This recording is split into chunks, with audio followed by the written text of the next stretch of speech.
Hello, hello, hello, my beautiful friends. Welcome to the Secrets of a Witch podcast with me, Sabrina Scott. I hope you're doing good. Today on the pod, do I sound like a podcaster now? I said the pod. I'm going to be talking about what is the law of attraction and why should witches care. So, yes, I think this is super important. It's something that when I was a baby witch, back when I was like 13, I was super skeptical of, and I was just not vibing on a lot of the new age woo-woo type of stuff. But as I've gotten older, as I've gotten a lot more experience with magic, spirituality, vibes, energy, spirits, all that stuff, I've actually become a lot more down for the hippy dippy law of attraction, affirmations, vision boards type of stuff. I used to think all that stuff was super uncool and ineffective, but turns out I was wrong when I was a little baby, as often is the case. So you might be wondering, okay, Sabrina, what is the law of attraction? It sounds ridiculous. So let me tell you. Law of attraction is often shortened to simply the LOA, and it involves working with energy and vibration to change your life. Simple, right? Kind of magical. Ideally, to transform it radically for the better through changing what's going on in your brain and in your energetic vibration as a human being on this planet. Simple, right?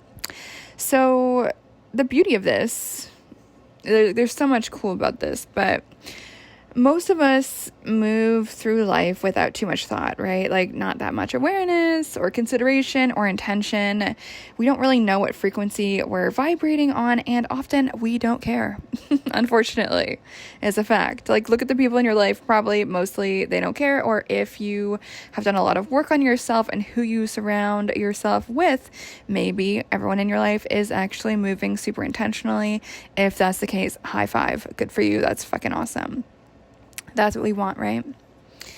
So the thing is, according to basic spiritual energetic principles, our energetics do matter and do have an impact on the life that we lead. And I would argue this is actually a central tenet of magical awareness, like the mechanics of energy. So in my opinion, this should not be like controversial, but unfortunately in some witchy spaces it is, which is why I'm talking about why witches should give a shit about this stuff.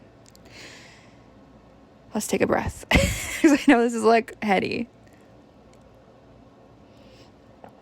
So I'm not one of those people that feels our own quote unquote bad vibe is to blame for every bad thing that happens to us, right? Of course, life is chaos, and sometimes bad things happen to good people. I think we've all been through that. Life is life, after all, and none of us goes on this journey and emerges totally unscathed with no unpleasant experience ever. That would be absolutely impossible, right? So instead of thinking of the law of attraction as a form of spiritual avoidance or spiritual bypassing, we can think of it simply as an assertive, forward-thinking way to move forward in life with zest and gusto and change what we do have control over in this world, ourselves, right?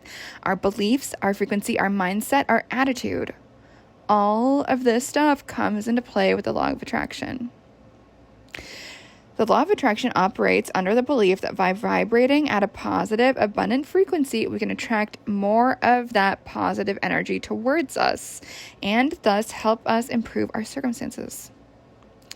Of course, we have our own responsibility to take inspired action too, but changing how we vibrate, our basic energetic baseline and state of being also plays a big part here. Like can actually attract like, and energetically, we can use this to our advantage on a magical and spiritual level. Why would you not want that added boost? Why not? I think every little bit helps, right? So why do some people dislike and criticize the law of attraction? You guys might be wondering. So the law of attraction does get a lot of flack from critics, as I previously said. And so I know some of y'all will probably be surprised to see me mentioning this in a way that isn't actually just fully negative. But to be honest, I do find the law of attraction to be a pretty useful reminder to constantly cultivate awareness of our state of mind. What is the point in being overly critical of ourselves, of others all the time anyway? What do we really get out of that? How does that actually improve our lives? Newsflash, I actually don't personally think it does, right? It does not improve our lives at all. To be in this mental space of critique and drama at all times. Some people misunderstand the law of attraction to mean that we are responsible for every bad thing that's ever happened to us. That if we experience a trauma, get fired from a job, get dumped, get abused, it's because that we quote unquote attracted the experience. So personally, I think that's total bullshit, right? Total BS. And in my understanding, that's absolutely not what the law of attraction is actually about. And as opposed to being victim blaming, the law of attraction can be empowering. So obviously there are certain things we don't have control over. Being born into an abusive family, for instance, we have absolutely no control over that one. Don't I know it? And we don't have any control over when we were born or where. I definitely don't think that anyone born into poverty or a war zone or whatever horrible situation attracted that.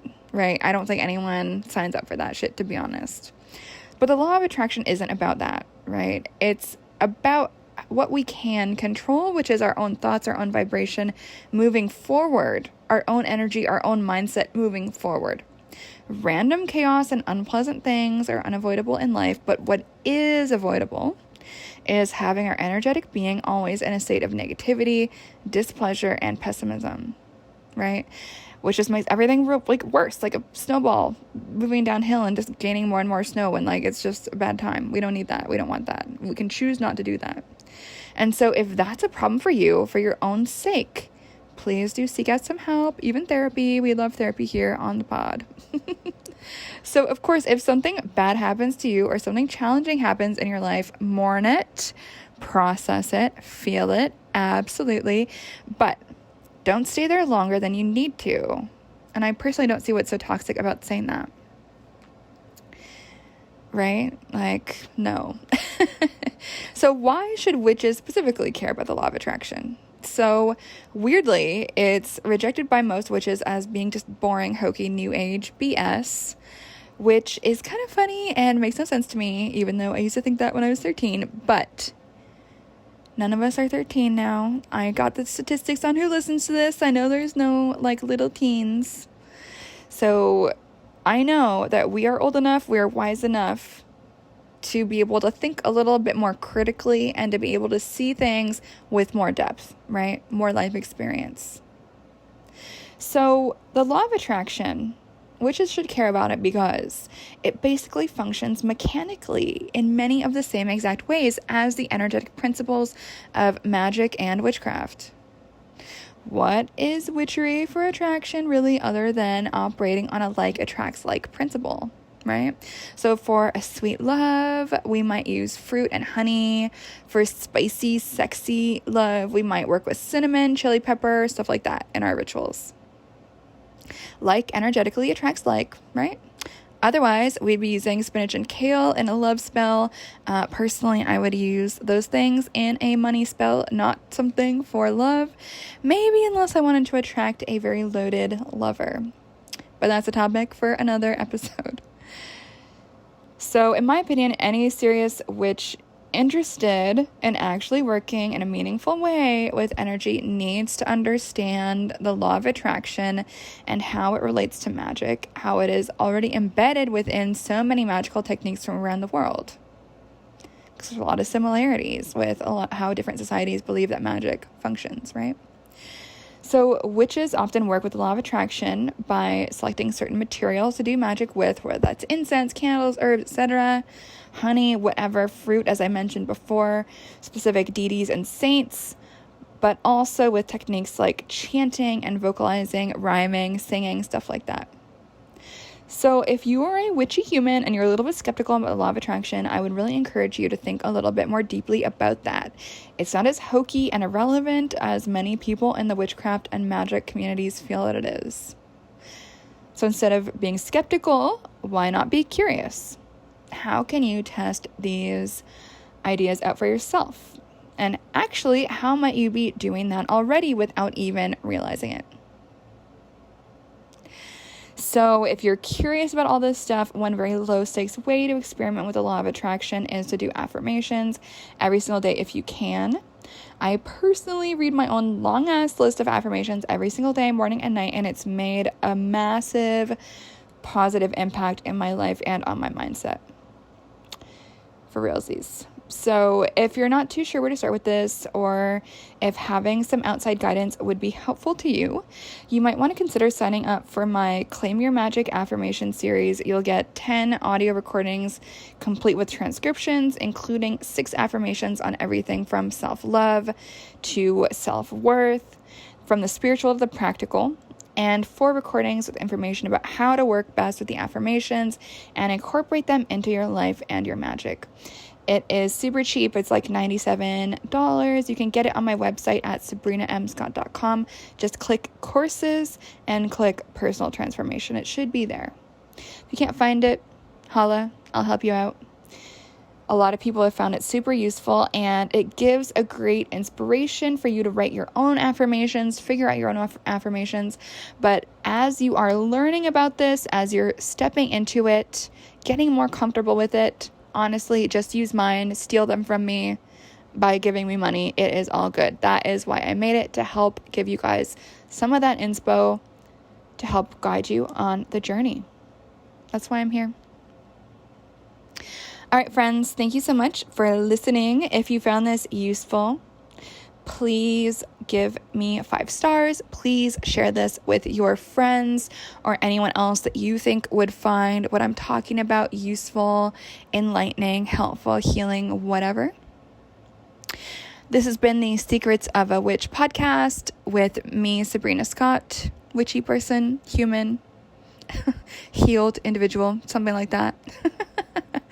You can say hello to me on the Instagrams at Sabrina M. Scott. You can creep my website at sabrinamscott.com. And of course, you can check out my brand new clothing line at shopsabrinamscott.com. And that's it for now. I'll see you in the next episode. Bye.